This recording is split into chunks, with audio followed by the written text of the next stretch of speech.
What up, fools? Before we get into this video, real quick, check this out. This is the Lego Technic Bugatti Chiron. It is 3,600 pieces, and it has a working, and by working I mean not actual internal combustion, but correct W16 engine, gearbox, all-wheel drive system, steering system, differential, interior. It is super cool. These are the instruction manuals to build it, and there are 980 something steps to get this thing done. Me and Hannah built this over the last few days, and it was actually really fun and a very rewarding experience to build this thing. And I have another one of these that I am going to give away to you, a $350 plus value, later today on my Instagram. So follow me on Instagram after you watch this video at TheSmokingTire.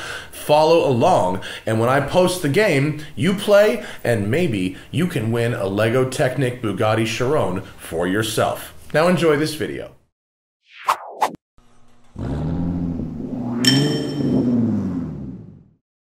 What's up, kids? How are y'all doing? Welcome to the Thermal Club, where I'm on the dynamic launch of the Lamborghini Urus. Don't say Urus, it's Urus. And this morning, I drove it on the road a bit, drove it in the sand a bit, and now we're gonna run a few laps here at the track. The Urus is Lamborghini's second ever SUV, although it's really more of a crossover. It's not that big. It's on the Cayenne Q7 platform. It uses Audi's twin-turbo V8, which is making 650 horsepower and 627 pound-feet of torque. And I have some notes about these things. It's got a lot of technology in here. It's got active anti-roll control. It obviously has all-wheel drive. It has let's see, active suspension, active torque vectoring, four-wheel steering to both tighten the turning radius at low-speed corners and increase the stability in high-speed corners. It's very spacious in here. It's actually really comfortable, both in the front and the back seat. The design of the interior is very cool.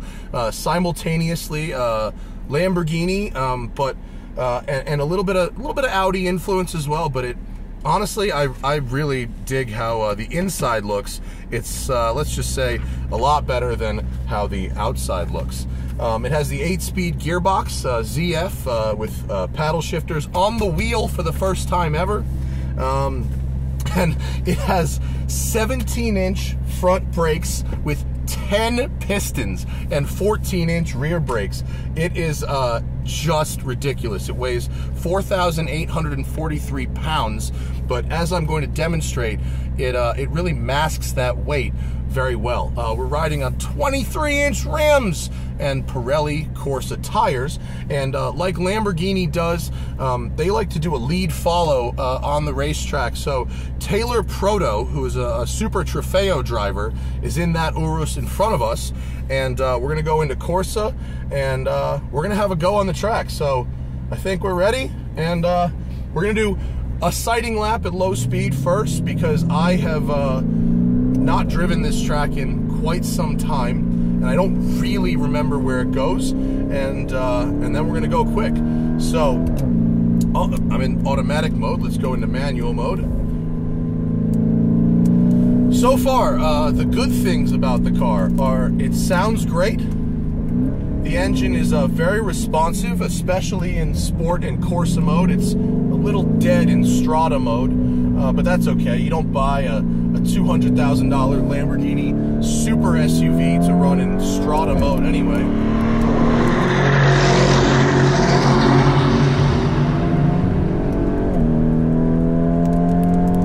The ride is firm but not punishing. It has the Ego mode like you can get with the Aventador, so you can customize every individual setting, which is really nice. You can ride, you know, with the powertrain in sport and the chassis in comfort, for instance. A nice big double apex here.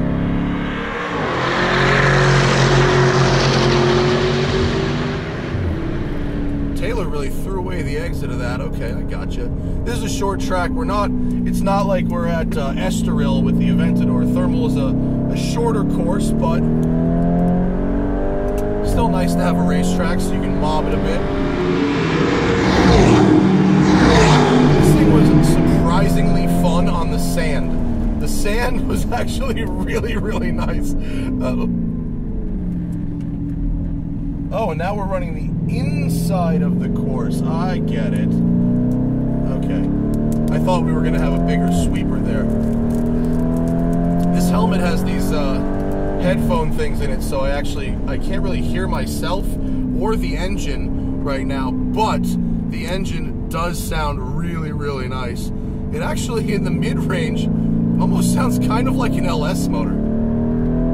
The seats are heated, cooled, and massaging. Matter of fact, screw it. Massage seats on. Why wouldn't you want to run the massage seats on the track day? Okay, now are we going to go around this? This track layout is sort of like a big paper clip. Sort of double back on each other a bit. And now we're going to the outside loop.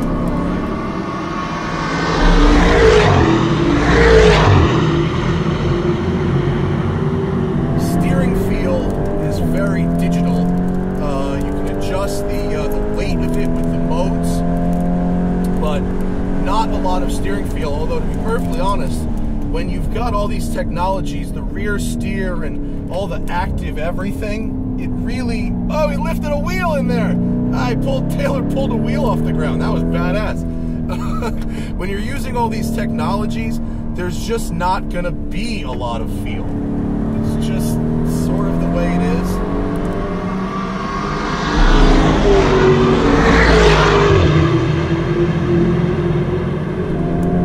0 to 60 in 3.6 seconds and 190 mile an hour top speed. Maurizio, who is their chief, I believe it's chief technology officer. I'm gonna mess up his role there, but he's a cool ass dude who works for Lamborghini up here, and he says around their test track in Italy, he is faster in the Urus than he was in the 2004 Gallardo. Now, it does need to be said that the 2004 Gallardo was by far the suckiest of the Gallardos. The rest of them were pretty good, and they made a lot of changes for 05, but nevertheless, we're comparing it to a 4,800 pound truck. So I think that's impressive. Oh! Taylor is really pulling wheels off the ground. That's rad. In Corsa mode, it gives you a pretty aggressive, you know, shift change. It kicks you a little bit. I like it.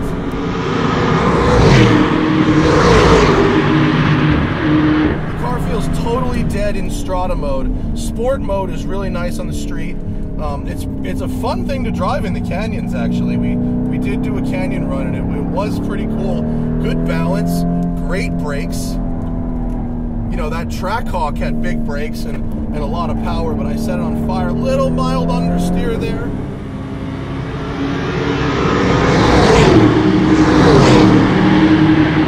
When you stand on that pedal coming out of the corner, you really do feel how that torque vectoring works. It can send, ooh, I feel like it's, I forget the number, I've got it written down, but it can send a, oh, wow, did I blow that corner. I'm also in the wrong gear. Oh, and I took that cone down. My bad. My bad. I got distracted by being in the wrong gear because I can't really hear, and I was trying to talk, getting some understeer.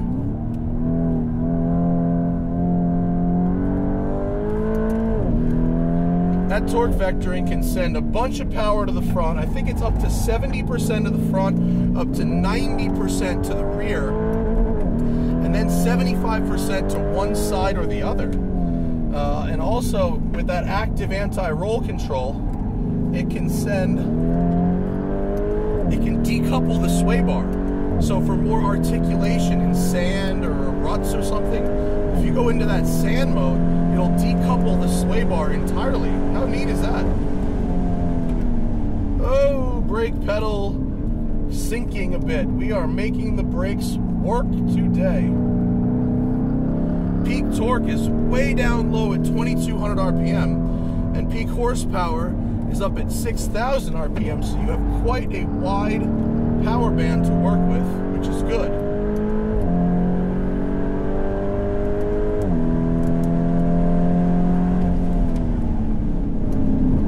brakes getting a little warm.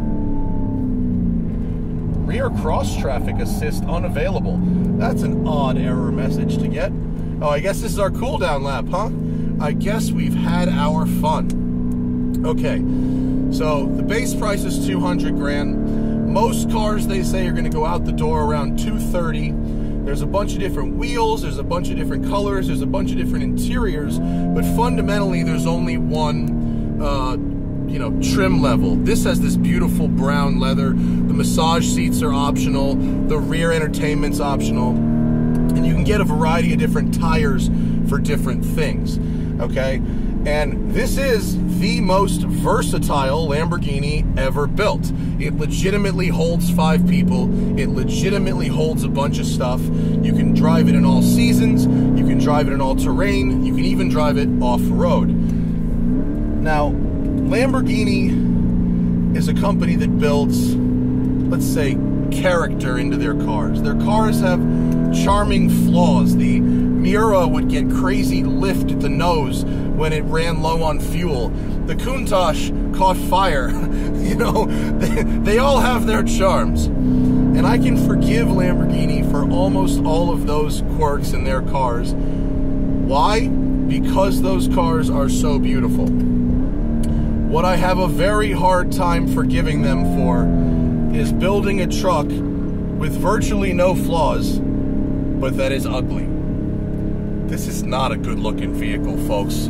I've tried to find a pretty angle. I suppose the rear 3/4 is the best, but just like the Lexus spindle grille doesn't work on the trucks, the Lamborghini nose doesn't work on a truck. It looks like a parrot. It looks like an ugly bird. It looks like the Pontiac Aztec. And so I could forgive Lamborghini for any mistake they might make, except for making an ugly car. And folks, it's an ugly car. But it's fast, fast, fast. So, to that end, I thank you for joining me on this ride. Thank you to Taylor for being a good instructor. Thank you to Lamborghini for flying me out here and putting me up and giving me seat time. And I thank you for watching. Have a good day, folks. Bye.